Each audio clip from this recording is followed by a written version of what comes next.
يا أيها الذين آمنوا اصبروا وصابروا ورابطوا واتقوا الله لعلكم تفلحون صدق الله العظيم.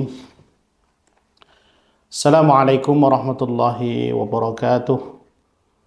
Alhamdulillahirabbil alamin wassalatu wassalamu ala sayyidina Muhammadin wa ala alihi wa ashabihi ajma'in thumma amma ba'du. Bersyukur kita kepada Allah, bersolawat kepada Rasulullah sallallahu alaihi wasallam. Ramadan Karim, Ramadan Mubarak. Mudah-mudahan Allah senantiasa menurunkan berkahnya untuk kita semua. Saudara-saudara sekalian dimanapun Anda berada yang dirahmati Allah subhanahu wa ta'ala, salah satu dari latihan terbesar di dalam ibadah puasa adalah kita dilatih untuk bersabar. Sebab memang syariat puasa ini intinya adalah menahan diri. Menahan diri dari makan, menahan diri dari minum, dan menahan diri dari semua perkara-perkara yang membatalkan, baik itu membatalkan sahnya puasa maupun membatalkan pahala puasa. Seorang muslim yang terbiasa dan terlatih untuk melaksanakan ibadah puasa, maka mestinya dia juga terlatih untuk bersabar. Di dalam Islam, di dalam Al-Quran, Allah subhanahu wa ta'ala memberikan petunjuk tentang macam-macam bentuk kesabaran. Dan di dalam surah Ali Imran yang tadi kami bacakan, kita diperintahkan oleh Allah subhanahu wa ta'ala, Ya ayyuhalladzina amanusbiru wasobiru. Wahai orang-orang yang beriman, hendaklah kamu bersabar dan kuatkanlah lagi kesabaranmu itu. Ya. Nah, apa saja bentuk-bentuk kesabaran? Yang pertama, saudara-saudara sekalian, adalah sabar di dalam menjalankan ketaatan. Ini penting sebab memang ketaatan dan ibadah kepada Allah subhanahu wa ta'ala itu ada kalanya menuntut perjuangan dari diri kita. Tidak ada satupun ketaatan, tidak ada satupun ibadah bisa kita jalankan kecuali ketika kita memiliki sifat sabar. Ya. Nah, itulah sebabnya rahasianya kenapa pahala orang yang bersabar itu begitu besar, berlipat ganda, karena memang dia menyertai semua amal soleh kita. Ya.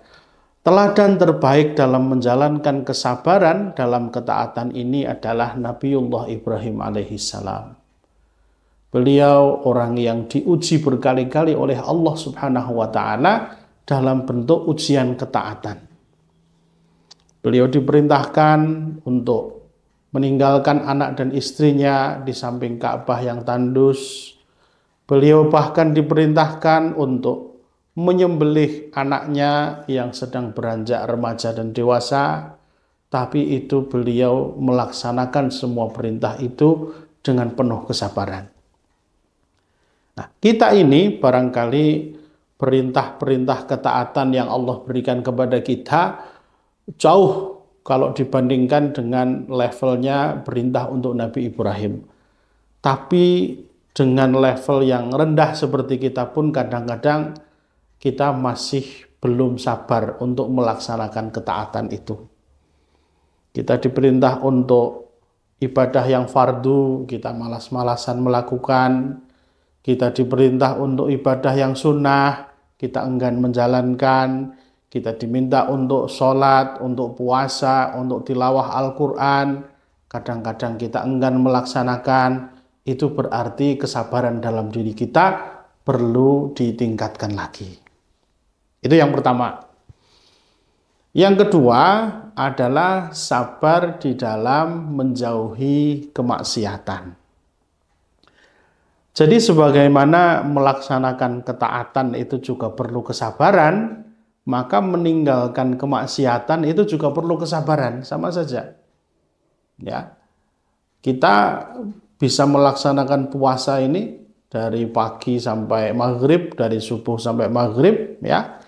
Itu di hadapan kita banyak sekali tantangan-tantangan, banyak sekali hal-hal yang memancing kita, yang memancing keinginan kita, yang memancing syahwat kita. Nah, maka disitulah lagi-lagi kesabaran dalam menghadapi itu semua menjadi kunci sehingga kita terhindar dari hal-hal yang buruk tersebut. Nah, Ramadan ini adalah madrasah yang sangat baik untuk melatih kesabaran kita sehingga harapannya ketika kita sudah terlatih di bulan Ramadan ini nanti akan berlanjut di 11 bulan berikutnya di mana kita tidak gampang untuk tergoda, tidak gampang untuk terpancing terhadap kemaksiatan dan lain sebagainya. Salah satu contoh yang paling terkenal di dalam Al-Quran diceritakan yaitu kisah Nabi Yusuf alaihissalam. Nabi Yusuf alaihissalam beliau digoda oleh Imro'atul Aziz, digoda oleh istri tuannya yang juga pasti cantik. Kemudian juga sudah tidak ada orang yang melihat, semua pintu sudah dikunci, semua keadaan sudah aman secara manusiawi. Tetapi ketika perempuan itu mengatakan hai talak, ya, menggoda begitu ya, kemarilah wahai Yusuf, kemudian beliau menjawab ma'adzallah. Beliau memohon perlindungan kepada Allah, jangan sampai terjebak pada perilaku maksiat itu. Ya. Ini luar biasa karena betul-betul peluang untuk bermaksiat ada di depan mata, tapi kesabaran beliaulah yang berhasil menghindarkan beliau dari kemaksiatan kepada Allah. Nah, yang ketiga adalah sabar di dalam menghadapi musibah. Saudara-saudara sekalian, kita menjalani kehidupan kita ini barangkali ada hal-hal yang menimpa kita, yang menyedihkan kita, yang sering kita sebut dengan apakah itu musibah, apakah itu bencana, apakah itu bala, apakah itu mara bahaya, atau apapun bahkan yang kesannya ringan sekalipun, tetapi sesuatu yang menyakitkan kita. Kita tersandung, jatuh, ya, atau apapun lah namanya, kecurian, kecopetan, itu semua kan bagian dari musibah. Ya. Nah, maka ketika kita menghadapi hal-hal seperti itu, kunci untuk tetap stabil di dalam menghadapinya juga sama, yaitu hendaklah kita memiliki kesabaran. Dalam Al-Quran Allah Subhanahu wa Ta'ala berfirman, alladzina idza asabathum musibah qalu inna lillahi wa inna ilaihi raji'un. Yakni orang-orang yang ketika ditimpa musibah mereka mengatakan kita semua adalah milik Allah, ya, dan kepada Allah lah kita akan kembali. Jadi diri kita ini milik Allah, harta benda kita milik Allah, pangkat kedudukan yang diamanahkan kepada kita semua milik Allah, keluarga, anak, istri kita semuanya milik Allah. Ketika kemudian Allah Subhanahu wa Ta'ala berkehendak untuk mengambil apa yang dititipkan pada kita, maka kita hanya bisa bersabar, sebab Dia telah kembali kepada pemiliknya yang hakiki.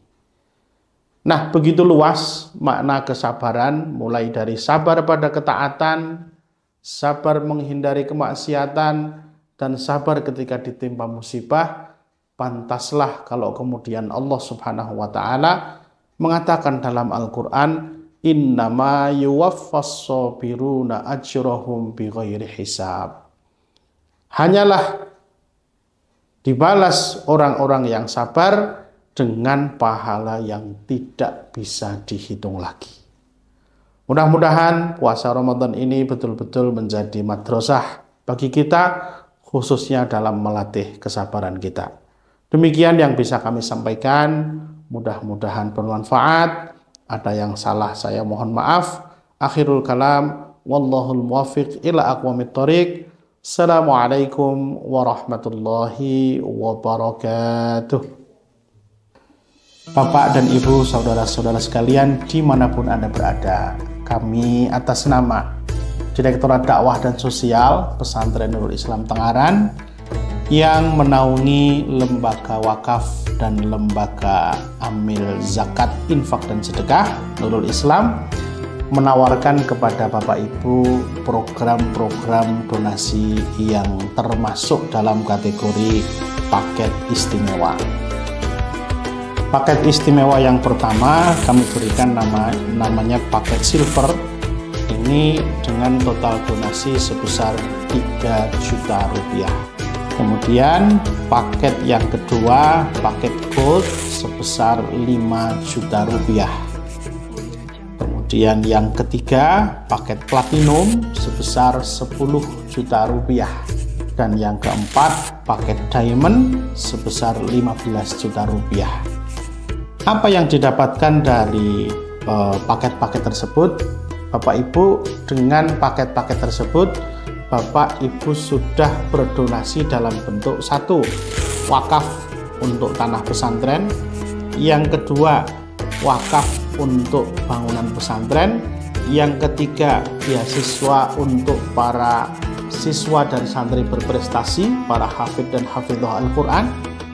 Yang keempat, donasi untuk kaum duafa maupun juga untuk santriwan-santriwati dari golongan anak-anak yatim. Ya, jadi semua sudah all in. Di luar itu juga boleh ditambahkan yakni zakat. Kenapa zakat tidak kita masukkan secara global? Karena zakat ini tentu ada hitungan rumus-rumusnya sesuai dengan nisab maupun kadar zakatnya. Demikian tawaran istimewa dari kami untuk paket Jiswaf 1445 Hijriah. Semoga Allah Subhanahu wa Ta'ala memudahkan kita, merahmati kita, dan memberkahi hidup kita. Alhamdulillahirabbil alamin. Assalamualaikum warahmatullahi wabarakatuh.